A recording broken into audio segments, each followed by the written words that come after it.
Now they began to break the law hour by hour, deliberately, forewarned of all the possible and unpleasant consequences. They became entirely responsible and answerable for their own actions. The door to innocence, real or pretended, had closed behind. From now on, there was no way to think of themselves except as bad and wrong and to be punished. So clearly did this appear to impress them, that they looked down at their prisoner, but took care to avoid her eyes.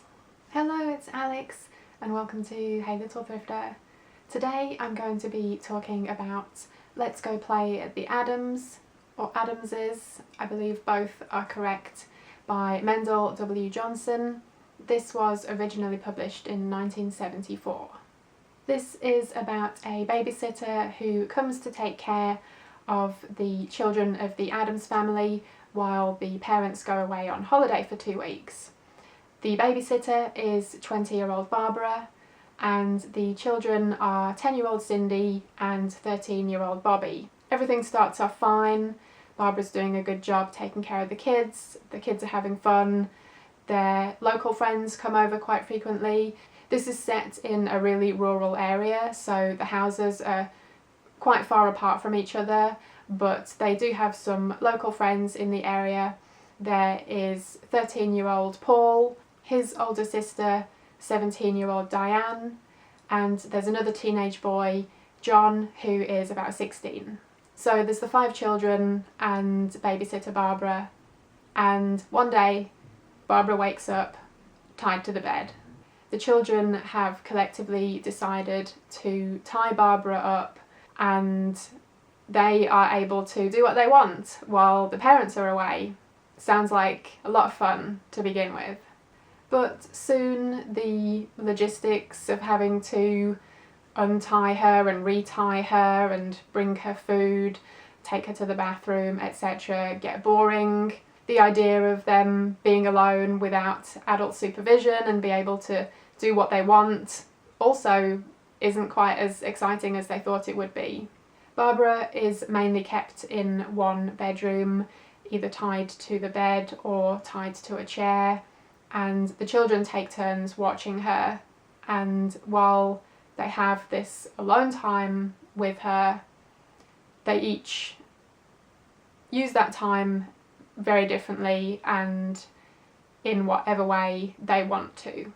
So the days pass and Barbara has to endure this abuse and torture, and she is still holding out hope that maybe someone will come by the house and she'll get rescued, or maybe somehow she'll be able to escape, or at least when Dr. and Mrs. Addams come home from their holiday, she will be rescued then and the kids will get their much deserved punishment. The story is told in the third person and it moves around from character to character, so we really get into the minds of each of these characters and their thought process and their emotions, etc. I thought all of that was really well done. The characters really did feel realistic and believable. This is a bit of a slower paced book. It does take a while for it to get going, so to speak, but all of that character development really does build up to something very powerful at the end. I was never bored at any point, but I think my only criticism of the book really was there was part of it that did feel like it got a bit repetitive. It was never to the point that I was considering putting it down, but I think if you are reading it and you're feeling like nothing's happening or whatever, do stick with it. It really is worth it. I do want to clarify that yes, there is some disturbing content in here, as you could probably guess from the premise. I think it's not as extreme as something like The Girl Next Door by Jack Ketchum, which does have a similar premise, but it is still dealing with a disturbing topic of children torturing someone else. You know, just that notion is a frightening thought, and there are definitely some disturbing moments in here. They're not as frequent, I would say, but they are there nonetheless. This book definitely affected me. It made me cry, and I'm still kind of taking it all in. I just finished it earlier today, but I can already tell that it's one that's going to stick with me. Again, as you can probably guess from the premise, it's not a fun read. This is dark and bleak, and horrible things happen here, but I think it's excellently written. I thought all of the character work was really well done, and yeah, each of these characters was fascinating in their own different ways. The group dynamic was also really interesting too, and the fact that we hear from Barbara's perspective as all of this is happening was a really well done part of the story.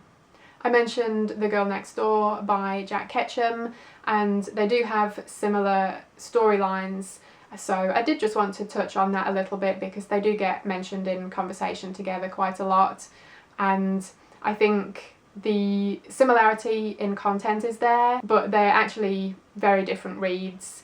I think the fact that The Girl Next Door is told from the perspective of one character is a big difference, whereas this one is told in the third person and you're kind of seeing it through the eyes of multiple characters. Also, this is just a group of children doing something to the babysitter, whereas in The Girl Next Door, not only was there an adult present, but that adult was taking part in and encouraging the children to take part in the abuse of the girl in that story. The Girl Next Door is known for being brutal and devastating, and it absolutely is. I think Let's Go Play is brutal in places and overall has some similar things to say, but I think it's a very different read and definitely one that I would recommend checking out. I have seen not as good reviews for this one. I think some people just think it's really slow. Some people were expecting something just like The Girl Next Door and it to be a lot more graphic and violent. But I think if you are okay with a bit of a slower pace, if you like character studies, and yeah, if you're up for a dark and pretty harrowing read that will probably make you cry, then go for it. The ending of this book definitely hit me harder than I thought it was going to. It's a very powerful ending, and I think the way that the story built up to that was really excellently done. This particular edition that I read is a recent reissue from Valancourt Books, and it has an introduction by Grady Hendrix, and that was something I left until I'd finished reading it. I went back and read the introduction, and that was interesting to learn a little bit more about the author and the book. So apparently Mendal W. Johnson had written several novels, but this one was the only one that got sold and published, and 2 years after its release the author passed away, so this ended up being his only published novel. I rated this 4 stars. I thought it was an absolutely excellent read, especially, yeah, like I say, the way it hit me at the end is really something that is going to stay with me. And just for comparison, I rated The Girl Next Door by Jack Ketchum 5 stars.